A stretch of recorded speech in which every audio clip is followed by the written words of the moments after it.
अस्सलाम वालेकुम students, I am Abdul Haseeb और आप देख रहे हैं एक्सेल स्टडी सेंटर। स्टूडेंट्स, आज की जो वीडियो है इसमें मैं आपके साथ शेयर करूंगा आपका जो मैट्रिक के प्रैक्टिकल्स है उसके बारे में गाइडलाइन शेयर करूँगा कि आपने उसकी प्रिपरेशन कैसे करनी है और फिर जब आपका एग्ज़ाम डे है वहाँ जाके आपने एग्ज़ाम में परफॉर्मेंस कैसे करनी है। सबसे पहले हम बात करते हैं प्रेपरेशन की। जो मेन चीज़ है मैट्रिक के सारे स्टूडेंट्स के लिए जो अभी 9th में है या 10th में है या जिन्होंने अभी प्रैक्टिकल इस साल देंगे, प्रेपरेशन 9th और 10th वाले बच्चों से तो मैं यही कहूँगा कि अपनी जो प्रेपरेशन है वो साथ साथ जिस दिन जो प्रैक्टिकल हो लैब में जब उसकी परफॉर्मेंस हो, मतलब जिनके पास परफॉर्मेंस टूल्स अवेलेबल हैं जिन स्कूल्स में जिन लैब्स में, वो उस परफॉर्मेंस में ज़रूर पार्टिसिपेट करें। ज़्यादातर टाइट्रेशन वगैरह के प्रैक्टिकल्स होते हैं तो वो बोरिंग लगती हैं। हर एक प्रैक्टिकल में आपने टाइट्रेशन करनी है और कुछ में तो बिल्कुल टूल्स वगैरह अवेलेबल नहीं होते, या लेकिन जिनके पास अवेलेबल है वो पार्टिसिपेट ज़रूर करें, क्योंकि वहाँ जब आप प्रैक्टिकल देने जाएंगे तो आपसे परफॉर्म कम ही कराया जाता है लेकिन करवाया भी जा सकता है। अब बात आती है जिन बच्चों ने अभी प्रैक्टिकल देने हैं, यानी कि जिनका अभी 10th के एग्ज़ाम है, अब जाकर उन्होंने प्रैक्टिकल का एग्ज़ाम देना है। उनके लिए ये है कि वो जब तक उनका प्रैक्टिकल नहीं होता वो अपनी कम अज़ कम नहीं बल्कि लाजमी अपनी जो उसकी प्रैक्टिकल बुक के ऊपर जितने प्रोसीजर्स हैं, जितने केमिकल्स हैं, उनके नाम ज़रूर याद करते हैं और किस प्रोसीजर को कैसे परफॉर्म करना है ये उनको लाजमी पता होना चाहिए, और कौन सा केमिकल किस चीज़ के लिए यूज़ हो रहा है, उसकी वजह क्या उस प्रैक्टिकल में यूज़ होने की वो भी पता होना चाहिए। ये प्रेपरेशन आपने इस लिहाज से करनी है। और बायो के प्रैक्टिकल्स के लिए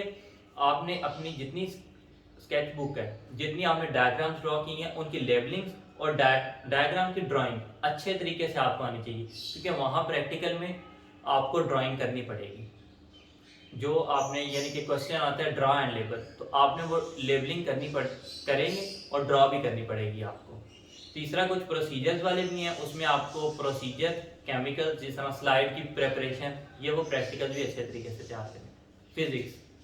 फिजिक्स का जो प्रैक्टिकल है इसमें बात करें तो बहुत ही ज़्यादा वैल्यूज़ होती हैं, लेकिन ज़्यादातर जो हमारे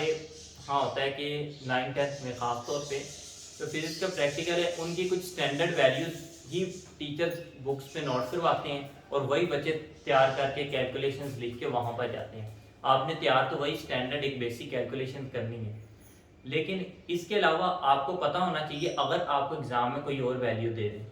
वो वहाँ पर क्वेश्चन में ही आपको वैल्यूज़ पूछ लें, तो आपने उसका ग्राफ कैसे ड्रॉ करना है, उसको कैसे प्रिपेयर करना है और उसकी कैलकुलेशंस कैसे ड्रॉ करनी है।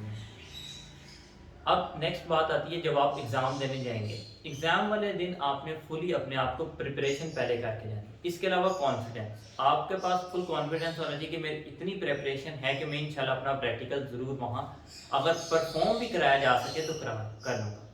मैट्रिक में ज़्यादातर स्कूल्स में कॉलेजेस में जहाँ भी आपके प्रैक्टिकल सेंटर्स बनते हैं वहाँ पर वो परफॉर्मेंस नहीं करवाते, लेकिन कभी कभार बहुत ही कम कुछ सेंटर्स ऐसे होते हैं जहां वो कुछ परफॉर्मेंस करवा लेते हैं या आपसे इंस्ट्रूमेंट्स के बारे में इंफॉर्मेशन पूछ लेते हैं कि ये कौन सा इंस्ट्रूमेंट है,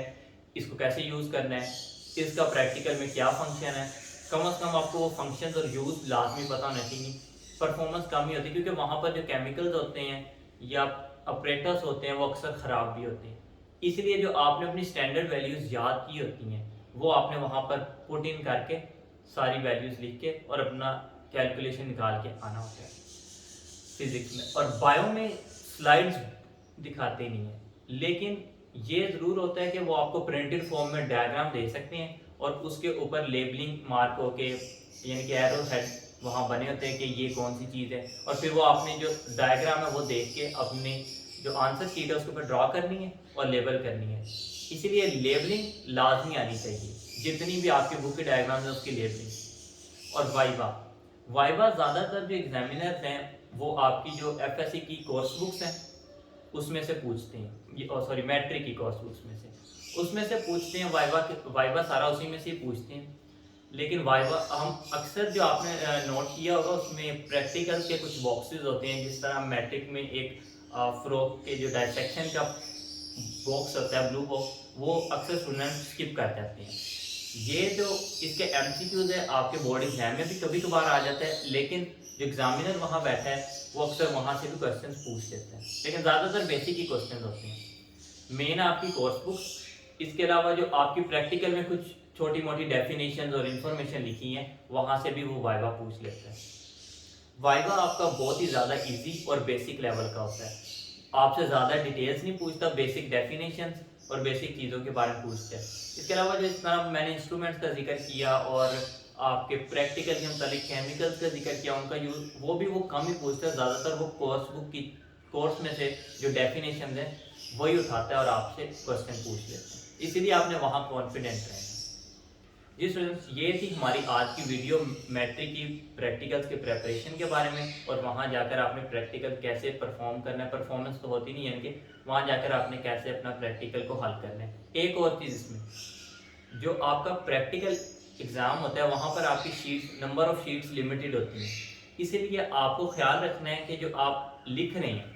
उसको प्रिसाइज वे में छोटा करके लिखें, ज़्यादा लेंथी ना लिखें, लेकिन आपने उसको छोटा करके तो लिखना है प्रॉपर हेडिंग्स के साथ, ताकि जो एग्जामिनर है उसको आपके प्रोसीजर को, बाकी चीज़ों को ढूंढना ना पड़े कि आपने कौन सी चीज़ कहाँ लिखी है। ज़्यादातर उसमें भी वो रिजल्ट्स पे फोकस करते हैं, आपने कैलकुलेशंस के बाद रिजल्ट क्या निकाला है फिजिक्स में, और जो डायग्राम है वो नीट एंड क्लीन होनी चाहिए। आपने फुल घर से तकरीबन 2-3 दफ़ा मिनिमम अपने हाथ से प्रैक्टिस करनी है डायग्राम की ड्राइंग, ताकि वहाँ जाके आपको मसला ना हो। वहाँ आपको ड्राइंग पेंसिल से नहीं पेन से करनी होगी, इसीलिए जो एक दफ़ा ड्राइंग बन जाएगी बस वही आपकी फाइनल ड्राइंग होएगी, वरना उसमें काफ़ी सारी कटिंग्स आने की वजह से वो पेपर आपका गंदा हो जाएगा, तो आपका पेपर ज़ाया होगा, उसके अलावा आपका इंप्रेशन बुरा पड़ेगा। जी फ्रेंड्स, ये थी हमारी आज की वीडियो प्रैक्टिकल्स के बारे में। उम्मीद करता हूँ कि इस वीडियो से आपको काफ़ी हेल्प मिली होगी। थैंक यू, अल्लाह हाफिज़।